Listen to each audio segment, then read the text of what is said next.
The storm arrived with her. Wie in segret Iron geht's auf Valmor Manor kriegt open, rein läscht across curti id like a tusan tini knives.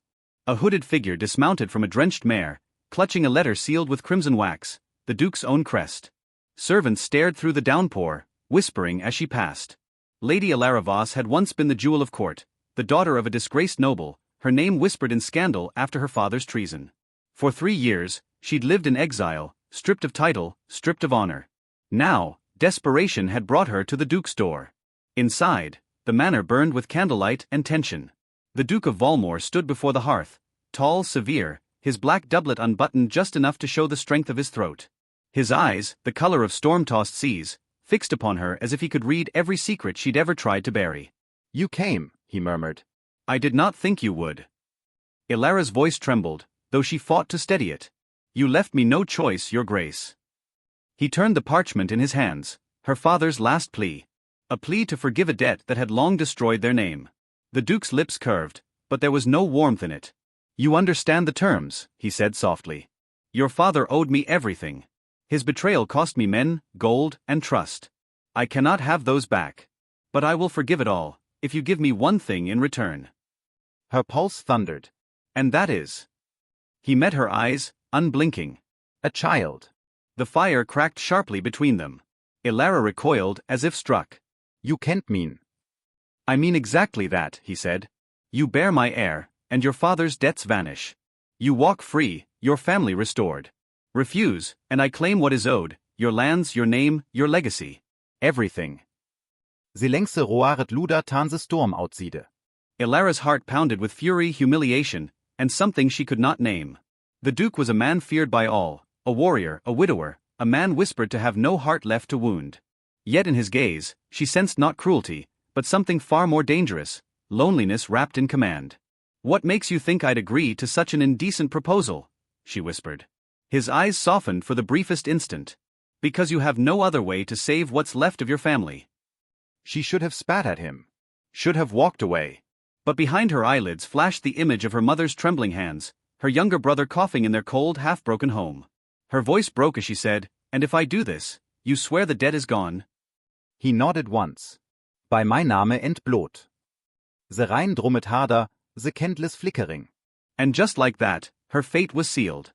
That night, Elara stood before the mirror in a borrowed silk gown, white as surrender. Her reflection trembled as she heard the Duke's steps behind her. He stopped just within reach, his breath ghosting her neck. You don't have to be afraid, he said quietly. I don't take what's not given. Then what is this if not taking? She whispered. He hesitated. Then his fingers, rough from sword hilt and ink, touched her shoulder. It's a bargain. One that may yet damn us both. And when he kissed her, slow, unsure, almost reverent, the world outside vanished. The storm faded, replaced by the soft ache of skin against skin, the quiet war of duty and desire. One night. That was all it was meant to be. But sometimes, one night is enough to rewrite a lifetime. The days that followed were heavy with silence. Elara moved through Valmor like a ghost, neither servant nor mistress. The Duke, true to his word, treated her with an almost painful courtesy. He gave her chambers overlooking the sea, meals fit for a queen, and a physician to tend her. Yet he rarely came near. Until one morning, when she found him in the gardens. He was without his coat, sleeves rolled, pruning the roses himself. The sight startled her, this feared man, hands dirted by thorns. She hesitated, watching him. You'll ruin your clothes, she said softly. He turned, a faint smile tugging his lips. They've seen worse. War doesn't spare silk. Something in his tone disarmed her. They stood amid the trembling roses, the sea wind carrying the scent of salt and bloom. He gestured toward a scar on his forearm. A wound from years ago. Never quite healed. Reminds me that pain can teach better than pride. She tilted her head. And what has pride taught you? He looked at her then, truly looked. That I was a fool to think I could bargain for a heart. Elara's breath caught. She tried to turn away, but his hand found hers, firm and unyielding. I meant for this to be a transaction, he said. A cruel, simple thing. But every time I look at you, I forget the terms. Her voice shook. Don't say that. Why not? His thumb brushed her knuckles. You think I don't see how you flinch when I'm near? You think I don't know you dream of running, even as you linger here? Tears stung her eyes. Because this isn't love, my lord. It's desperation. It's need. And yet, he murmured, stepping closer, I can't stop needing you. His mouth met hers, fierce this time, no hesitation. The roses bent under the wind as she gave in to the hunger she'd sworn to deny. But the world would not forgive them so easily. Whispers began to curl through the manor, of the Duke's whore, of a fallen lady who'd traded shame for security. Letters arrived from the capital, questioning his choices, his honor. One night, Ilara found him in his study, smashing a decanter against the wall. They call me a fool, he said, voice rough. Say I've lost my reason for a woman with nothing to her name. She flinched at his fury, but when he looked at her, there was only pain. I tried to save you from their cruelty, he said. But they see only what they want, a man undone. And what do you see? She whispered. He crossed the room, cupping her face. I see the only thing I've ever wanted that wasn't bought with blood. The words broke her. She clung to him, trembling as the night outside howled. Weeks passed, and the first sign of new life bloomed within her. The physician confirmed it, the Duke's heir. He fell to his knees when he heard, his hand pressed to her belly, eyes glistening with something between awe and fear. A son, he breathed. Or a daughter, it doesn't matter. You've given me more than I deserve. But peace was fleeting. Rumors reached the royal court that the Duke's unborn child was not his, that Ilara's lineage made the union illegitimate. Enemies plotted to strip him of his lands. He refused to hide her, refused to silence the truth. Let them come, he said, voice steel. I will not deny what is mine. Yet Ilara saw the cost in his eyes, the isolation, the anger, the burden of defiance. She knew what it meant to be whispered about. She knew how a name could be destroyed. One night, as he slept beside her, she pressed a trembling hand to his chest. I can save you, she whispered, tears slipping silently down. But you will hate me for it. And before dawn, she was gone. The Duke of Valmore awoke to an empty bed. Her cloak was gone. Her scent lingered like a ghost.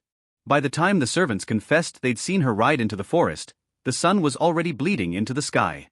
He rode after her, through the rain, through the cold, until his horse's flanks were white with foam. At last, he found her near the old chapel ruins, her dress torn, her eyes hollow with tears. Ilara! He roared, dismounting. What madness is this? She turned slowly. The kind that saves you, my lord. He caught her arms, trembling with fury and fear. You think leaving me will save me? You think running from what we are will make the world kinder? They'll destroy you because of me, she cried. You've already lost friends, allies, everything. I won't be the reason you lose your name too.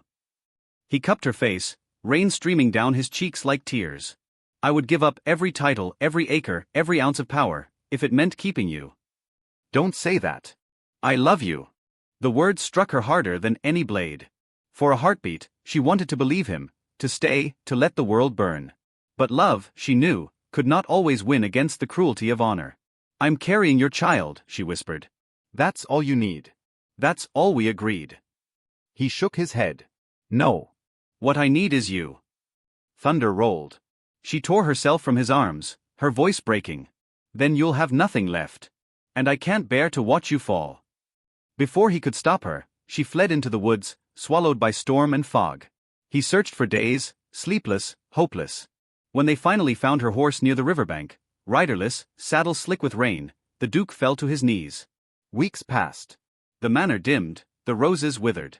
He shut himself away, living only in memories, of her laughter, her defiance, her touch. Until one night, years later, a knock came at the gates. A woman stood there, older, weary, her cloak soaked through. And beside her, a boy of 7 with the Duke's eyes. Ilara's voice trembled as she spoke. He needed to know his father. The Duke could not breathe. He fell to his knees once more, just as he had that first night when his heart had betrayed him.